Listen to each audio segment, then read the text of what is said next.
Hey everybody, welcome to Movie Time. I'm Sean.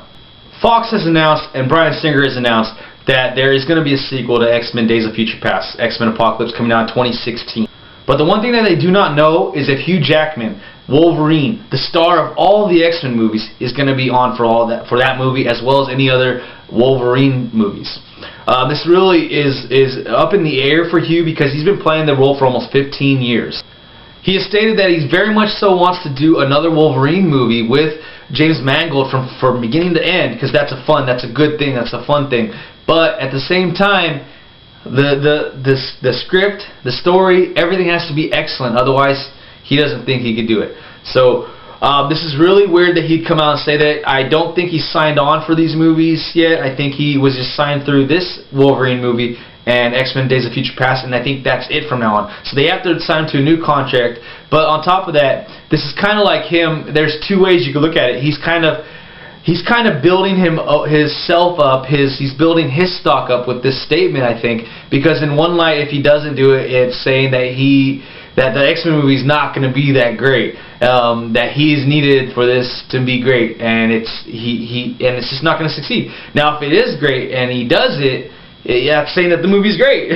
So he's kind of building up his own stock, and at the same time taking a safe way out of not having to say, I'm going to do it right now. So I wonder which way he's going to lean, which way the studios are going to lean. If they're going to lock him up pretty soon with a contract. So I really would like him to. I really don't want to see anybody else cast as Wolverine. Also, with casting news regarding Sony and Sony's new reboot franchise, The Amazing Spider-Man. The Amazing Spider-Man 2 is going to be coming out next year, and it has been announced that they want to work on not just only the two of them, but the third and the fourth movie. It looks like the way they're going with these movies is going towards a Sinister Six type ordeal in the third movie, but with the fourth movie, it might not even contain Spider-Man, Andrew Garfield. Andrew Garfield stated that he is signed off for 3 movies. He has one more after the second movie, but he doesn't know anything about the fourth movie, and if it has anything to do with him, because he doesn't control it. So this is kind of weird that they would announce it, but not even have the star of the movie tied in or locked down. But it is the direction they want to go, and the first one was a good movie. Hopefully the second one, this one looks like it's going to be pretty good as well. I'm pretty excited about it, and hopefully they get him locked up as well, because I don't know if you can really have an Amazing Spider-Man movie without Spider-Man, unless they try to use an alternate character from some of the comic books, because Spider-Man has changed throughout the years in the comic books. It's not always been, Peter Parker. It's been different people as well. So if they decide to go that route, that would be pretty cool, and it'd be nice to see, but man, I want more information on this. Tell me more, So, other Sony news. Sony has hired a writer, Safe House writer David Guggenheim, to pen the script for Bad Boys 3. Now, this is really great news if you're a fan of Safe House, if you're a fan of Bad Boys 1, Bad Boys 2. I definitely would like to see a third Bad Boys movie. I definitely like the chemistry between Martin Lawrence and Will Smith. They haven't signed any of these people, these actors, or even Michael Bay to this film, so as of right now, they're just getting someone to write a script, hopefully do a treatment, set it up, and maybe if they get something good enough, they can go along and create the third one, and film the third one. I would really hope they do it. I know that they bring in a lot of money for that. I don't think it's too late to do a third film. I think this would be able to go to see a broad audience, and a lot of people will come watch it. Regarding Fast and the Furious 7, last week I spoke about it regarding Paul Walker, his death, his untimely death, and tragic death, as well as what the studios are going to do with Fast and Furious 7. It's been said that the writer for the Fast and Furious 7 is going to be trying to rework the script, and if they can, save as much of the footage as they can of Paul Walker that he's already filmed, and somehow figure it in a way that he's written out, possibly retire mid-movie. That's what I'm hearing from a lot of reports.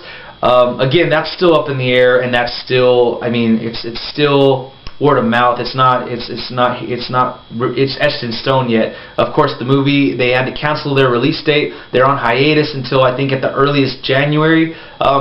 They got a lot of things to work on with this movie, and I hope they figure it out, because I want this to be an ode to Paul Walker. I would really love it to come out and be strong like the other ones have been. Alright, so a couple trailers went up this week, 3 to be exact, that really caught my attention. First off, you have the Godzilla trailer. I was very underwhelmed with this trailer. All they did was essentially show shadows, and they let you hear his roar. They showed you from the footage from like a first-person view from someone's eyes of him falling through the sky, an army halo jump type thing. It's interesting and all, but it's, for me, I know what Godzilla is. It's okay to tease it, but at the same time, give me a little more than what they did. I think they gave me one or two of his scales coming out of his back. Other than that, though, you see a lot of shadow, a lot of dust. It's hard to see in the visibility of the trailer as a whole because it's through this guy's goggles, and so I'm very underwhelmed with this trailer. I was excited for it, then I saw it, and then I was like, oh. So, I mean, it brought me down back to earth, and hopefully the second trailer, they'll fix some of these things, and it'll be a lot better. I'm hoping for that. The second trailer I saw was called Edge of Tomorrow. It's starring Tom Cruise and Emily Blunt, the lovely Emily Blunt. In the trailer, it looks really interesting. This nice sci-fi movie. It has to do with some type of Groundhog Day kind of event going on. Tom Cruise gets powers from these aliens. He's able to die and come back to life, just like Bill Murray. And yet he has guns and is futuristic. Count me in. I'm up for this one. I want to see this one. It looks really cool. And the next one is another sci-fi movie starring Channing Tatum and Mila Kunis. And this one, it's aliens visit Earth to save Mila Kunis. The storytelling in the trailer sounds like she's a princess and she matters to the universe as a whole. It's really interesting. I mean, it looks really cool, futuristic. And I'm always down for sci-fi movies. I love sci-fi movies. I love sci-fi in general. And I can't wait to see all these movies coming out that have this flavor. I love it. In theaters this week, you got a few movies opening up. First off, the best movie this weekend, Tyler Perry's Madea's Christmas. I'm just joking, guys. But that one is coming out this weekend. I really think that Tyler Perry is a really smart man, and he's done a great job with the movies. Whether you like him or not, he's built up an empire with these movies, with his books, and everything he's done. A smart guy, you know, doing right. And if you ever see him in his interviews, he's very candid, I think he's a very charismatic guy, and he's very nice, it seems. So I'm rooting for all of the Madea movies whenever they come out. Will I watch it in theaters? I don't know. Probably on DVD, Blu-ray when it comes out. But that one is opening this weekend. The other two movies are very big, very important movies for me, I think. The Hobbit Desolation of Smaug opens up today. I had to watch the first one to catch up, to get myself ready for this one. I definitely want to go see this one this weekend. This is one I definitely want to see this weekend. It's something that, it just looks like it's going to be awesome. I love the world that Peter Jackson builds for us. He puts us in this Lord of the Rings, the Hobbit world, and it's just a beautiful, amazing thing. I'm really excited about this one. And the last movie that is out this weekend, the major releases, is Paul Walker's film Hours. It's based around Hurricane Katrina, and I'm really excited about this. That it's been said that this was going to be the movie that was going to change some of the direction of his acting career, and I definitely want to see this just because I want to, pay tribute to him. Just as with when Heath Ledger died, you know, it's kind of like the same thing with Batman. You want to see it for him, and it's kind of like this, along with, I think he has one other movie that finished production but it's not out yet, and then he has Fast and the Furious 7. He has that stuff that's going to be like the lasting memory, the last things you see of what his career was. So I definitely want to go see this one. Alright guys, second week of Christmas Movie of the Week. This week it was Jingle All The Way. One of my favorite Schwarzenegger movies. I know this is not classic Christmas movie. I know it's probably not the best well-made movie in the history of movies, but I love this movie. It brings, you know, a joy inside of me. It reminds me of Christmas. It has Arnold in it, and I love when he does comedy because he has this comedic sense to him that you might think like, oh, he's a doofus or he doesn't know what he's doing, but he knows what he's doing.